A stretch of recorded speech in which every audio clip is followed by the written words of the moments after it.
Hello friends, welcome to Takshashila academy. हमने 49 questions आपके साथ डिस्कस कर लिए हैं। अब next from question number 50 to question number 100 अब हम आपके साथ डिस्कस करने जा रहे हैं। तो let's begin with the question number 50। Question number 50 is about which provision of Indian penal code of IPC says nothing is an offence which is done by a child under 7 years of age. The correct answer is 82. Section 82. Question number 51 is which of the following provision of IPC relates with criminal force? The criminal force is relates with section number 351.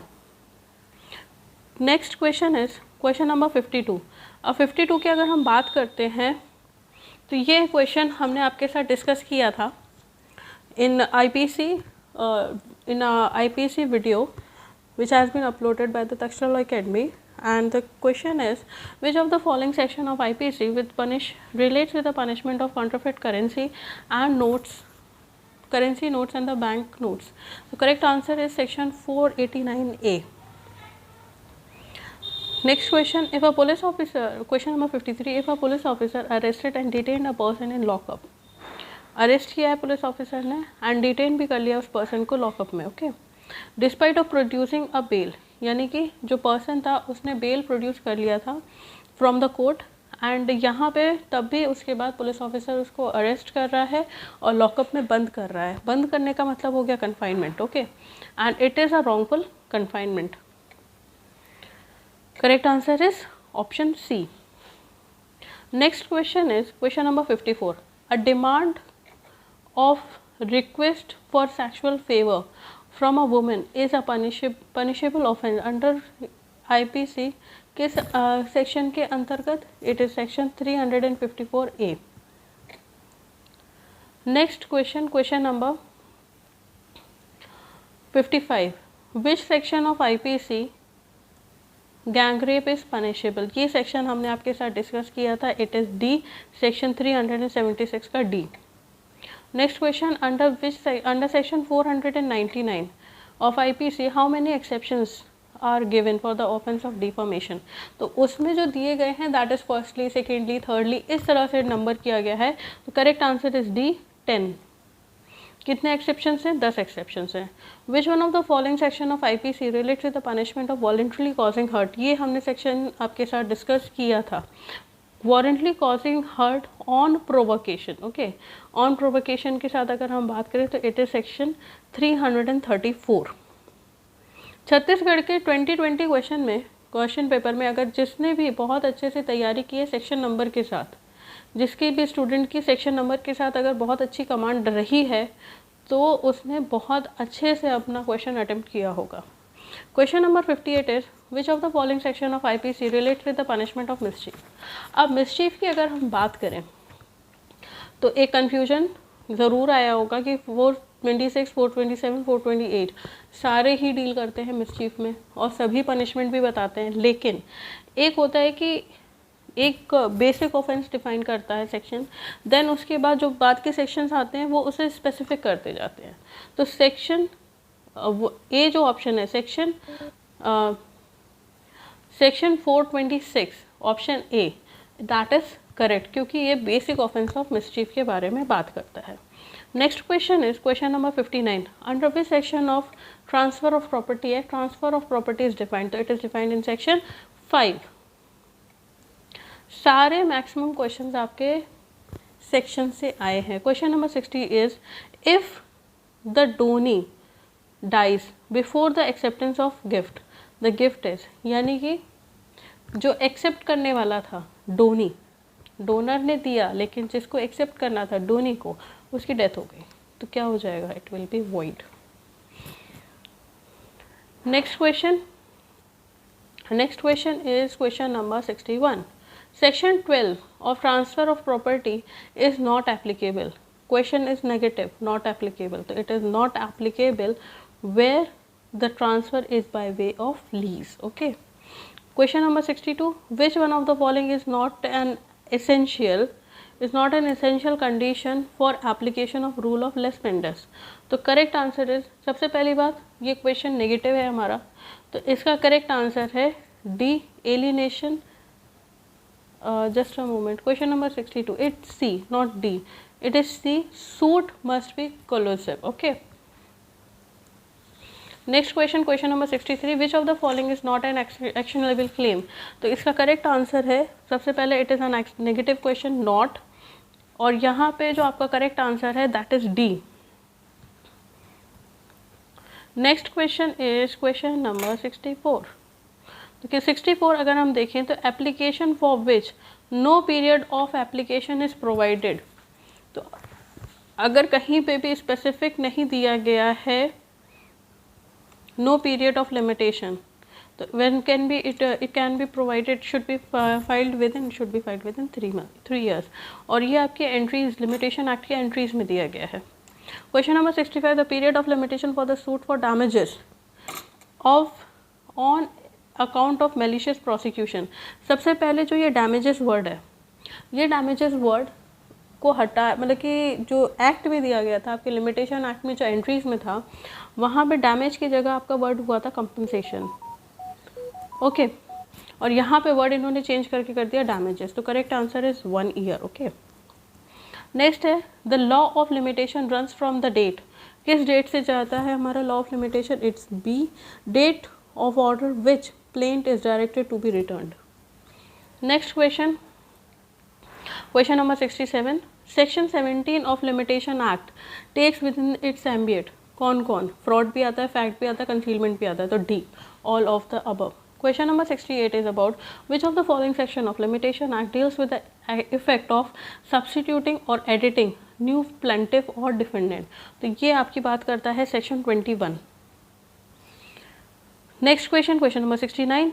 Which section of contract act define सब agent. तो सब agent की अगर हम बात करते हैं, agency is in section 182, और उसके बाद जो भी सेक्शंस आते हैं फ्रॉम जो सब एजेंट के सेक्शंस आपके शुरू हो जाते हैं 190 से 195 तक. तो करेक्ट आंसर है जो डिफाइन करता है it is 191. Next question is question number 70. The nature of agreement made under the provision of section 20 of IPC Indian contract act. तो जो सेक्शन 20 है वो आपकी बात करता है बायलेटरल मिस्टेक की. क्या बात करता है? बायलेटरल मिस्टेक की बात करता है. तो यहाँ पे इट इज़ वॉइड, क्योंकि दोनों पार्टी की तरफ से मिस्टेक हुई है, तो it is void. Contract of indemnity का आपसे सेक्शन पूछ लिया, वेरी सिंपल क्वेश्चन. तो it is defined under section 124, option A. Section 24 of Indian contract act, which one of the following agreement is void. तो which one of the following agreement according to section 24 is if consideration is unlawful. Fraud और corrosion आपका दिया गया है section 15, 16, 17, 18 में. Okay, अगर सिर्फ section 24 की बात की गई है तो it is if consideration is unlawful. Next question, question 73. The liability of surety is coextensive with that of principal debtor. It has been provided under Indian Contract Act under section 128. Next question is the rent controller shall not be the below the rank of. अब एक चीज़ हम आपके साथ discuss करना चाहेंगे. जितने भी students जो मेरे साथ जुड़े हुए थे, जिन्होंने छत्तीसगढ़ लोकल एक्ट्स पढ़े हैं, रेंट कंट्रोल, लैंड रेवेन्यू हो गया, एक्साइज हो गया, कोर्ट फी हो गया, तो उन बच्चों को बहुत अच्छे से पता है कि मैक्सिमम टू मैक्सिमम क्वेश्चन, अगर आप वो लिंक भी अगर आप वो वीडियो जाके अभी भी देखते हैं, तो maximum question I would say हर एक क्वेश्चन जितना भी लोकल एक्ट का आया है it is from that video. तो जिसने भी बहुत अच्छे से फॉलो किया है, please comment in the comment section if I am not wrong. तो please do comment in the comment section कि लोकल एक्ट्स में कोई भी चीज़ ऐसी नहीं थी जो छोड़ी गई थी. ओके, एंड जो भी क्वेश्चंस आए हैं it is from that only. Okay, so let's begin with the local acts. The rent controller shall not below the rank of, it should not be the rank of deputy collector. ये हमने discuss किया था. Then यहाँ पे आपसे schedule पूछ लिया गया था. हमने आपसे जो हमने इम्पॉर्टेंट सेक्शंस आपके साथ डिस्कस किए थे लास्ट में 2 दिन पहले भी, इम्पॉर्टेंट सेक्शंस जो हमने आपके साथ डिस्कस किए थे कि इनको आप बिल्कुल छोड़ के मत जाइएगा, उसमें ये सब चीज़ें दी गई थी. ओके, और जो लिटरेचर वाले थे उसमें भी हमने डिस्कस किया था। तो यहाँ पे पूछा गया था right available to the tenant under Chhattisgarh rent control act. तो यहाँ पे इट इज़ करेक्ट आंसर है schedule 1। Next question is question number 76। ये क्वेश्चन है हैबिचुअल डिफ़ॉल्टर का। ये भी हमने आपके साथ डिस्कस किया था कि हैबिचुअल डिफ़ॉल्टर कहाँ डिफाइंड है, उसका मतलब क्या होता है। तो यहाँ पे आपसे पूछा गया है कि कहाँ डिफाइन है। तो it is defined in section 2 का 4।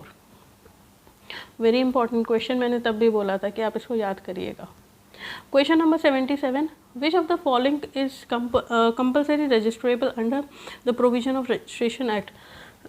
तो इट इज़ डी। अगर आप सेक्शन 17 देखते हैं तो उसमें कंपलसरी वाले दिए हुए हैं, it is D. Then section 17, अब देखिए ऊपर भी सेक्शन 17 से क्वेश्चन बना है और नीचे भी आपका सेक्शन 17 से क्वेश्चन बना है। तो अगर किसी को सेक्शन 17 पता था तो वो 2 क्वेश्चन सही करके आएगा। तो section 17 of the registration act provides for document which are compulsory registrable. Optional वाला आपका सेक्शन 18 में दिया गया है। Okay, next is under registration act 1908 a will can be presented for registration within. कब कर देना चाहिए? It is any time. ये दिया गया है आपका section 26 of registration act. Next question, under registration act 1908 on re registration the registration shall be effective. तो it shall be effective from the date of its original registration.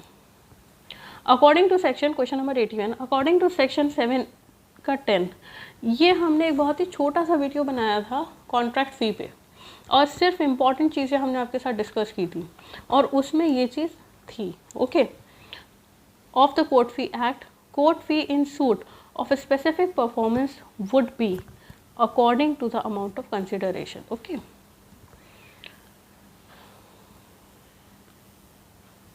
Question number 82 is section 19. This one has also been discussed in the lectures. Section 19 of the Court Fee Act is related to exemption.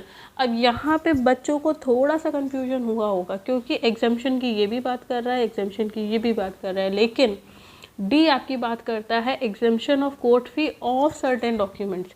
कुछ documents के ऊपर court fee नहीं लगेगी। तो D answer is correct.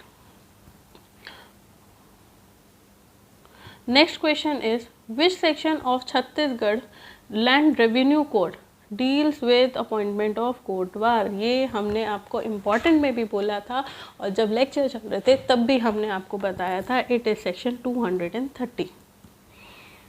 फिर according to Chhattisgarh land revenue code who is not revenue officer. ये question हमने आपके साथ लोकल एक्ट्स के MCQ में भी डिस्कस किया था, लेक्चर में भी डिस्कस किया था, इम्पॉर्टेंट्स में भी बताया था। Correct answer is revenue inspector. Next question is question number 85। ये क्वेश्चन हमने आपके साथ डिस्कस किया है इन द यूट्यूब वीडियोस। जिसने भी देखा है do comment in the comment section. Okay, it will be highly appreciated क्योंकि मेहनत बहुत हुई थी। हम नहीं बोलेंगे कि सिर्फ हमने मेहनत की थी, आपने भी मेहनत की है एंड बताना चाहिए। आप बताइए प्लीज़ कि आपने कैसा लगा था, आपको लोकल लैंड जो लोकल एक्ट्स हैं उसके बारे में आपको कैसा लगा, कि आपको समझ में आया या जितना आपको बताया गया उसमें से आया या नहीं आया। Do comment in the comment box. Okay, section 85 आपके क्वेश्चन 85 आपसे पूछ रहा है एग्रीकल्चर ईयर के बारे में। तो it is from 1 July. Next 86, which of the following section of Chhattisgarh land revenue code provides for remission और suspension of the land revenue on failure of crops। जब फसल खराब हो जाती है तो it is section 144। Okay, next question is as per land revenue Chhattisgarh land revenue code LRC who shall make the assessment of land revenue on all lands on which the assessment has not been made। ये भी हमने आपके साथ discuss किया था। it is collector। Okay, then next question is question number 88। ये हमने आपसे इम्पॉर्टेंट में भी बोला था कि प्लीज़ आप इसको ज़रूर देखिएगा। ज़रूर इसको आप तैयार करके जाइएगा। जितने बच्चे ये वीडियो देख के गए थे और जितनों ने हमारे कहने से अगर तैयार किया था तो प्लीज़ कमेंट करिए, ओके। तो question is under Chhattisgarh excise act who has the power to declare as to what shall be deemed to be country liquor and foreign liquor? It is the state government. Next is under Chhattisgarh Excise Act, ताड़ी means. अब ताड़ी को लेके हमने आपको excise में जो important था उसमें हमने आपको बताया था कि ताड़ी का मतलब ज़रूर पढ़ के जाइएगा। तो it is both A and B. Next is provision of enhancement, ये भी हमने आपको बताया है section 45, okay. Provision of enhancement of punishment in case of subsequent conviction for certain crimes punishable under Chhattisgarh excise act is provided under section 45। जितनों ने देखा है, मेरा चैनल फॉलो किया है, तक्षरा लॉ अकेडमी को फॉलो किया है, please okay, it's a request, आप करिएगा ज़रूर, कमेंट बॉक्स में बताइएगा ज़रूर, okay. Next question is section 66 of Chhattisgarh excise act deals या relates with power to state government to exempt from the provision of the act. ये हमने आपको इम्पॉर्टेंट वाला जो आपके लिए अलग से एक्साइज का बना था 4 मिनट का वीडियो, उसमें मैंने आपको ये बोला था। सेक्शन 66 याद कर लीजिएगा।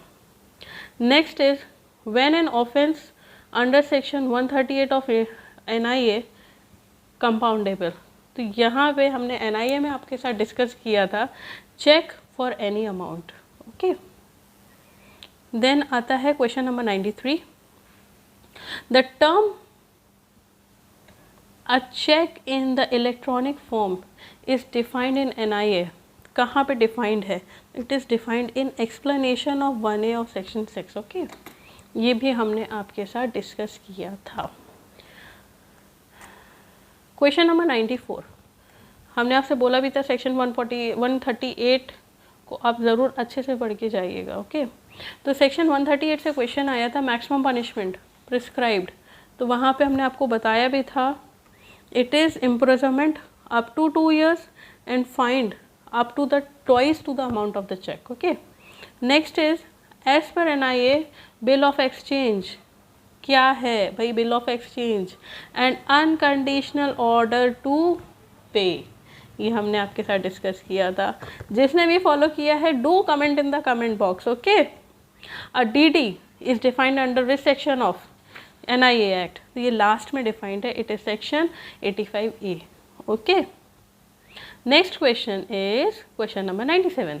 97 में आपकी बात कर रहा है SRA के रिगार्डिंग कि अगर अ suit for possession of N immovable property under section 6 of SRA can be filed with in कितने दिन के अंदर? With in 6 months of disposition. Next question under which section of SRA the provision for partial cancellation of an instrument is made? It is made in section 32। Next question, question number 99. A declaration made under chapter 6 of SRA is bind on both the parties according to section 35. Last but not the least, very simple question, which of the following section of SRA deals with the cases where an injunction may be refused? So it is correct answer is C, section 41. अब इसको discuss करने का क्या मतलब था पूरे छत्तीसगढ़ के paper को? भाई जो बच्चे अपीयर हुए हैं, जो स्टूडेंट्स अपीयर हुए हैं, उनको एवरेज लग जाएगा कि हमने क्या गलत किया, हमने क्या सही किया। जिन्होंने अपीयर नहीं हुए, जो स्टूडेंट्स अपीयर नहीं हुए या जिन्होंने उस स्टेट का फिल नहीं किया है फॉर्म, नेक्स्ट ईयर के लिए वो तैयार हो सकते हैं, ओके। जो फर्स्ट अपीयरिंग है, जिन्होंने LLB अभी कर रहे हैं या LLB पास आउट हो रहे हैं, तो वो लोग भी एक पैटर्न समझ जाते हैं कि किस तरह के क्वेश्चंस आते हैं। That's all, thank you so much.